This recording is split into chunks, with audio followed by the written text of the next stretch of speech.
صدارتی نظام پاکستان میں اسلامی صدارتی نظام کا نفاذ، عمران خان کے پاس صدارتی نظام لگانے کا آخری موقع۔ عمران خان کو صدارتی نظام لانے کے لیے لایا جائے گا۔ عمران خان صدر پاکستان بنیں گے۔ عمران خان نے فوری نظام کو نہ گرایا تو اسلامی صدارتی نظام سے الگ کر دیے جائیں گے۔ وقت بہت کم بچا ہے دوستو، سوشل میڈیا اور یوٹیوب پر پاکستان میں اسلامی صدارتی نظام کو لے کر یہی سب کچھ چل رہا ہے۔ آج کی ویڈیو میں ہم پاکستان میں نظام حکومت کو لے کر چند بنیادی چیزوں کو سمجھیں گے اور آپ کو بتائیں گے کہ موجودہ حکومت پارلیمانی نظام کو صدارتی نظام میں بدلنے کی پوزیشن میں ہے۔ کہ فوجی آمروں کے دور حکومت کو صدارتی دور کہا جا سکتا ہے؟ صدارتی نظام کی مہم کے پیچھے کون ہے؟ کیا ملک کی موجودہ سیاسی قیادت ایسا نظام لانا چاہتی ہے یا نہیں؟ اگر نہیں تو پھر یہ افواہیں کون پھیلا رہا ہے؟ اس کے پیچھے پس پردہ کیا حقائق ہیں؟ ملک کی بڑی جماعت کے اہم رہنما نے کیا کہا؟ سب کچھ اس ویڈیو میں جانتے ہیں۔ آپ پاکستان میں کس نظام حکومت کو سپورٹ کرتے ہیں؟ کمنٹ باکس میں اپنی رائے کا اظہار کریں۔ اگر آپ ہمارے چینل پر نئے ہیں تو اس چینل کو سبسکرائب کر لیں، لائک کر لیں اور بیل آئیکن کا بٹن لازم پریس کر لیں تاکہ آپ تمام تر تفصیلات سے آگاہ ہو سکیں۔ تو دوستو، عمران خان پاکستان کی سیاست میں نئے انداز سے انٹری کرنے جا رہے ہیں۔ وہ پاکستان کے وزیر اعظم نہیں، پاکستان کے صدر بنیں گے۔ اب عمران خان ہی ہیں جو پاکستان کی تقدیر کو بدل سکتے ہیں اور ان کے پاس یہ آخری موقع ہے۔ پاکستان کی عوام چٹان کی طرح ان کے ساتھ کھڑی ہوئی، اس لیے اپنی جان کو بھی قربان کرنے کے لیے تیار ہیں۔ لیکن یہ سب ان کے لانگ مارچ پر بھی ہے کہ عمران خان 2/3 اکثریت کے ساتھ اسمبلی میں انٹری مار رہے ہیں اور ان کے پاس نظام کو بدلنے کی طاقت بھی موجود ہے۔ اس لیے پاکستان میں وقتاً فوقتاً ملک کی صدارتی نظام کے بارے میں باز گشت سنائی دیتی رہتی ہے۔ پہلی بات تو یہ کہ زیادہ تر لوگوں کو اس نظام حکومت کے بارے میں کچھ زیادہ علم نہیں۔ کچھ قوتیں اس میں لوگوں کا انٹرسٹ بنانے کے لیے اس کے پیچھے اسلامی لگا دیتے ہیں۔ پہلے ہم دیکھتے ہیں کہ صدارتی نظام حکومت کیا ہے۔ صدارتی نظام حکومت وہ نظام ہے جس میں صدر بیک وقت سربراہ حکومت بھی ہو اور سربراہ ریاست بھی ہو۔ صدر کا انتخاب بالواسطہ یا بلا واسطہ ہو۔ دنیا میں اس وقت مختلف اقسام کے صدارتی نظام رائج ہیں۔ کہیں صدر کا انتخاب براہ راست عوام کے ووٹوں سے ہوتا ہے تو کہیں الیکٹورل کالج کے ذریعے، کہیں صدارتی نظام حکومت کے ساتھ رسمی پارلیمان بھی موجود ہوتی ہے۔ صدارتی نظام ایک آئینی بادشاہت ہوتی ہے جہاں صدر کو تمام اختیارات حاصل ہوتے ہیں۔ پاکستان میں صدارتی نظام کے حوالے سے ہونے والی مہم کے پیچھے کون ہے یہ بات معلوم نہیں، کیونکہ پاکستان کی تمام بڑی سیاسی جماعتیں پارلیمانی نظام حکومت کی خواہش مند ہیں۔ کسی سیاسی جماعت کے منشور میں صدارتی نظام حکومت کا ذکر تک نہیں۔ دوسری طرف حکومت نے بھی آج تک اس کا اظہار نہیں کیا، نہ ہی حکومت کو ایوان میں مطلوبہ اکثریت حاصل ہے۔ وہ قوتیں اس کے پیچھے ہیں جو ملک میں جمہوریت نہیں چاہتی۔ وقتاً فوقتاً یہ افواہیں اٹھتی ہیں۔ سوشل میڈیا، الیکٹرانک میڈیا اور پرنٹ میڈیا کے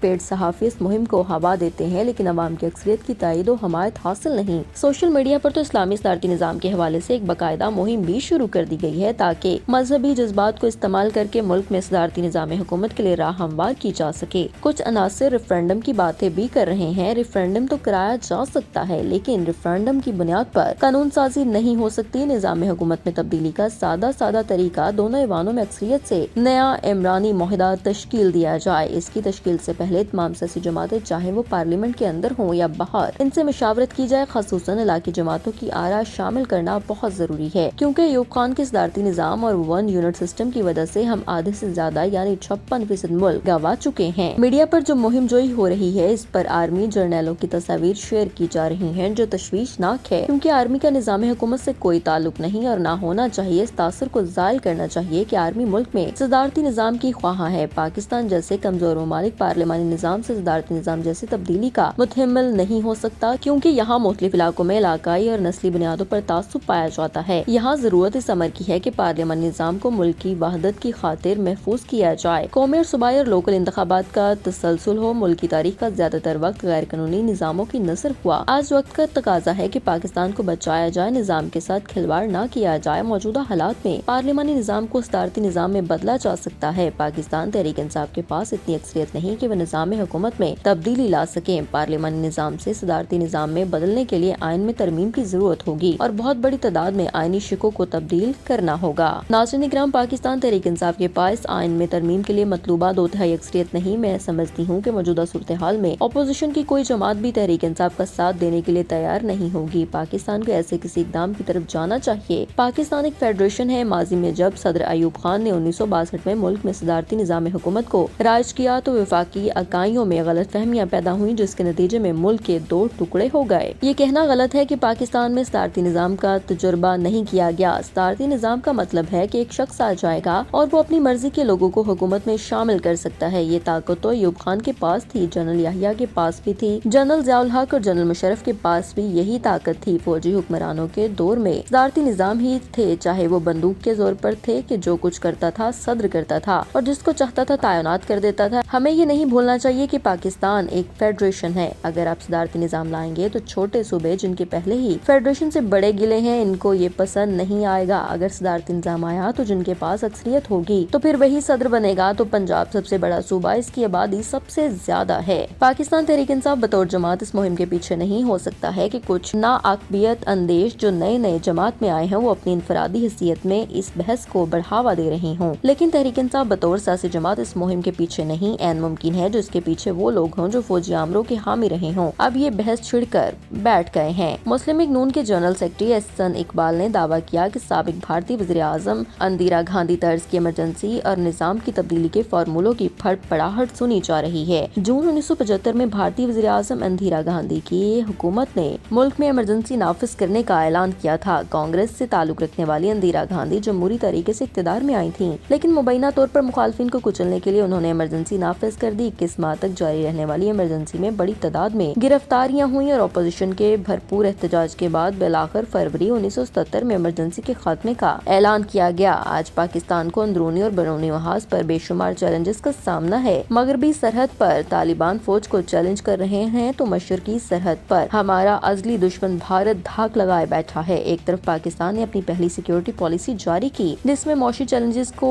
فوکس بنایا گیا، جو کہ وقت کی اشد ضرورت ہے۔ ملک کو معاشی میدان میں بہترین کارکردگی کرنی ہوگی۔ فوج کو اس کا کام کرنے دیا جائے جو وہ بہترین طریقے سے سر انجام دے رہی ہے۔ ایسی افواہوں سے فوج کے امیج کو خراب کرنے کی کوشش نہ کی جائے۔ آپ پاکستان میں کس نظام حکومت کو سپورٹ کرتے ہیں؟ کمنٹ باکس میں اپنی رائے کا اظہار کریں۔ شکریہ۔ حکومت نے معیشت کا بیڑا غرق کر دیا اور ہم دلدل میں ڈوبتے جا رہے ہیں۔ انہوں نے مزید کہا کہ سری لنکا جیسی صورتحال سے بچنے کا حل صرف شفاف الیکشن ہے۔ عمران خان کی قومی اسمبلی میں نگران سیٹ اپ کے لیے حکومت سے مشاورت کا اندیا بھی دے دیا۔ ایک جانب تو یہ چل رہا ہے، دوسری جانب پی ڈی ایم حکومت کی تباہی، بلکہ یوں کہہ لیں کہ رجیم چینج کی پیداوار کی مچائی معاشی تباہی کو مزید خراب ہونے سے بچانے کے لیے کپتان نے محاذ سنبھال لیا ہے۔ دوسری جانب کپتان ملک کو معاشی گرداب سے نکالنے کے لیے متحرک ہو گئے۔ معاشی بحران کے حل کے لیے عمران خان نے تجاویز تیار کرنے کی ہدایت کر دی۔ کپتان کی ہدایت پر معاشی ٹیم اکانومک پیپرز تیار کرے گی۔ معاشی ٹیم میں سابق وزیر خزانہ شوکت ترین، تیمور جھاگڑا، مزمل اسلم اور حماد اظہر شامل ہیں۔ پارٹی کے منشور میں بھی اکانومک پیپرز کی تجاویز کو شامل کیا جائے گا۔ انتخابی مہم میں ملک کے معاشی بحران سے نکلنے کا واحد حل قوم کو بتایا جائے گا۔ ناظرین اکرام، آج عمران خان نے بڑے لیول پر جو گفتگو کی اس کا ایک حصہ میڈیا میں چل رہا ہے، ایک میڈیا میں نہیں چل رہا۔ عمران خان نے فوج کو بھی اور اداروں کو بھی پیغام دے دیا کہ کچھ دن پہلے سہیل بڑائش نے کہا ہے کہ عمران خان جتنے مرضی مقبول ہیں لیکن وہ قابل قبول نہیں۔ یہی الفاظ تھے سلیم صافی کے۔ انہوں نے کہا کہ جتنا مرضی کر لیں وہ مقبول نہیں۔ ان دونوں کا اشارہ تھا اسٹیبلشمنٹ کی طرف، کیونکہ وہ ایک حد سے آگے بڑھ رہے ہیں۔ فوج کے اندر ایک مزاج ہے، آپ سب جانتے ہیں کہ چاہے آرمی چیف ریٹائرڈ ہو جائے اس کی پروٹیکشن کرتے ہیں۔ ایک تاثر پایا جاتا ہے کہ عمران خان جب آئیں گے تو انہوں نے آ کر سب سے پہلے کام کرنا ہے، وہ یہ کام کرنا ہے کہ انہوں نے باجوہ کے خلاف کام کرنا ہے۔ انہوں نے آج جو بات کی ہے، میڈیا پر ایک حصہ چل رہا ہے کہ عمران خان نے یہ بات کہی ہے کہ میں اپنے اوپر ہونے والی ساری زیادتیاں معاف کرنے کو تیار ہوں، یعنی باجوہ کو معاف کرنے کو تیار ہوں۔